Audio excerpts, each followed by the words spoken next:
Hey, my name is Quinn Linus, and I am the creator of the Canadian Track and Field League.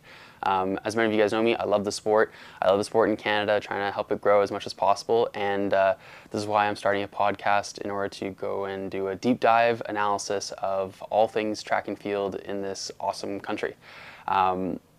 The whole premise of this is to really help grow the sport, and in order to do that, we need to be able to have analysis, which is something that we severely lack in Canada for track and field. So don't have a name for this podcast yet, so if you guys have a name, whatever, Founders Corner, Quinn's Corner, kind of, what, I don't know, something like that.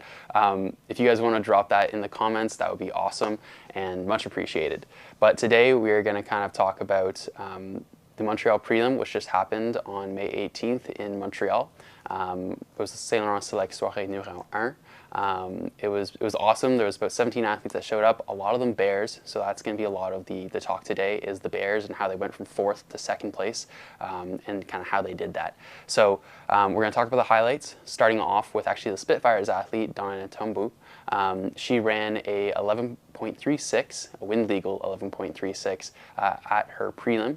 And that is a CTFL record. So she broke the previous record, which was 11.38, set in London in 2022 by the Olympian and 200-meter Canadian record holder, Crystal Emanuel. So Donna ran an excellent time. She ran an 11.36 in her prelims and an 11.38 in her finals. She was the 4th overall pick in this year's draft, again drafted by the Spitfires, who are the defending champions. So I think that's a really good kind of mark for her, just to set herself up for the season. She competed against the former champion, so last year's champion, Jordan Savory. So you know, Jordan's got a little bit of room to kind of to catch her. I believe they are training partners, so it's going to be kind of an interesting bout. Jordan's part of the Huskies. Donna is now on the Spitfires. Moving on, we also had kind of a cool appearance. We had Tyra Gittens. So she is an Olympian, an Olympic heptathlete, I believe, and she's doing the long jump. So she jumped 6:23, which isn't her best mark. I think it's about 6:86 or something. But you guys can kind of catch a review of that. And she was jumping off against 3 Bears athletes. So number 1 was Clémence Lavoie, and she jumped a 5.10, wind legal, so 5 meters, 5 meters point 10. It was really awesome to kind of see. She is a young athlete. She's still in high school. So when I met her, she was super excited to be part of the CTFL. And then we also had Tori McIntyre.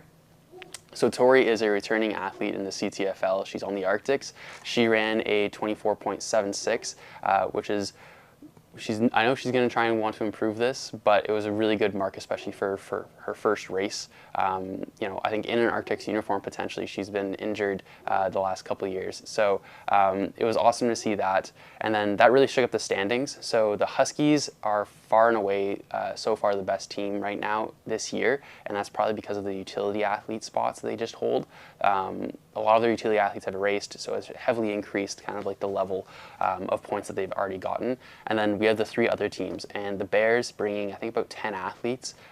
They seriously got some good points in for their prelim marks. They increased their total points by about 146, going from 4th to 2nd place with a total of 594 points, narrowly beating out the Spitfires, who are the defending champions, who only gained 70 points in that kind of mark, even with Donna running a CTFL record, which was really cool. And then the Arctics dropped down to 4th. This is a common spot for them to be found. We'll see if they can kind of take themselves out. London is now coming up, so that's on Sunday. We're going to see that's going to be really cool. We have usually about over 100 athletes that will attend that, so we'll have a really good picture of how the standings will shake up. So when you guys go into the standings now, you're going to be able to see kind of updated standings following Montreal prelim. We're going to update them one more time before London, and then after London, we'll update them again. So a lot more updates this year. We're trying to do at least once a week during weeks where we have an actual prelim meets. It's going to be updated more frequently, so you guys are more aware of it.